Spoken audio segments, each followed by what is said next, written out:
Kate et William aux États-Unis, arrivés très et défilés de look malgré le scandale. Cela faisait 8 ans que le prince William et son épouse Kate n'avaient pas remis les pieds aux États-Unis. Pour leur grand retour de l'autre côté de l'Atlantique, le couple est radieux et très attendu. Mais un bémol vient entacher leur séjour. En effet, une polémique vient de surgir en Grande-Bretagne à propos d'un incident raciste survenu au palais de Buckingham.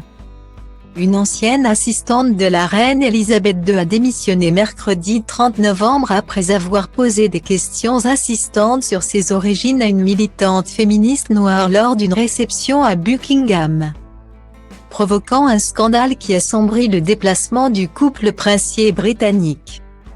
Leur premier à l'étranger depuis la mort de la reine le 8 septembre. Signe de l'importance de ce voyage pour la monarchie du Royaume-Uni et son ancienne colonie américaine. La Maison-Blanche a annoncé que le président Joe Biden, également occupé avec la venue d'Emmanuel et Brigitte Macron, irait vendredi 2 décembre saluer le prince et la princesse de Galles à Boston, capitale de la Nouvelle-Angleterre et cité historique symbole du colonialisme britannique avant la Révolution et l'indépendance américaine à la fin du XVIIIe siècle. Style Diva Place Holiday A1 et A1, 8 300 px, minimum 250 px, at Media Screen End, minimum 8 990 px, div. À Place Holiday A1 et A1, 8 620 px, minimum 350 px, style.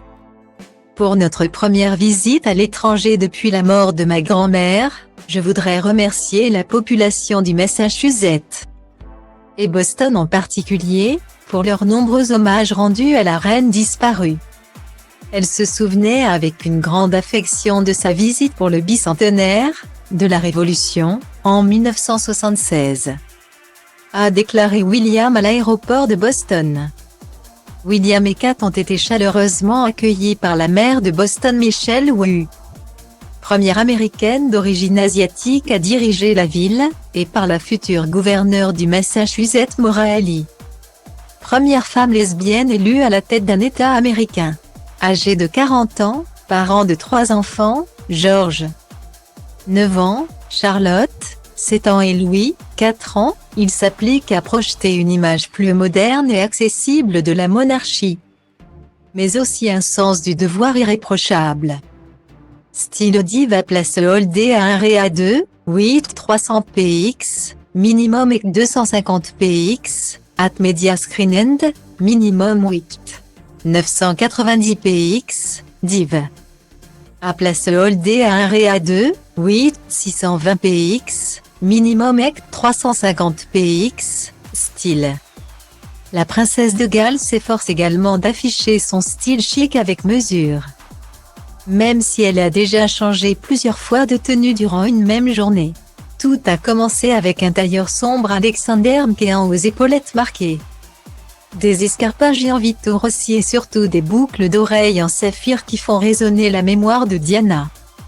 Puis, pour rencontrer la maire de Boston, l'ancienne duchesse de Cambridge a choisi une robe en tartan Burberry et s'est réchauffée dans un épais manteau en laine Alexander McQueen d'un vert profond. Enfin, pour le match de basket des Celtics organisé dans le cadre des Earth Show, remise de prix créée par le prince William pour saluer toutes les innovations pour préserver la planète. Kate a choisi une veste mi-longue vintage Chanel.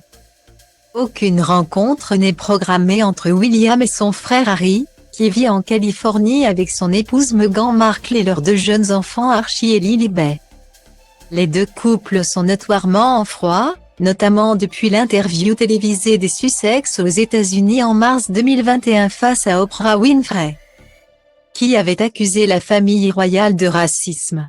Le décès de la reine Elisabeth après 70 ans de règne ne les a pas rapprochés. Après sa mort, ils n'ont concédé qu'une seule apparition à 4, glaciale, au château de Windsor pour admirer les fleurs déposées en hommage à la souveraine. William et Kate devront durant leur visite composer avec l'ombre des Sussex, plus populaires aux États-Unis qu'ils ne le sont au Royaume-Uni. Le 6 décembre, Harry et Meghan doivent ainsi recevoir un prix lors d'un gala à New York. Saluant leur engagement humanitaire, par la Fondation Robert Kennedy. En décembre est aussi attendu leur documentaire sur Netflix. Et la sortie mondiale des Mémoires du prince Harry, le suppléant, est prévue le 10 janvier, un livre d'une honnêteté brute selon l'éditeur. Que la famille royale britannique attend avec appréhension.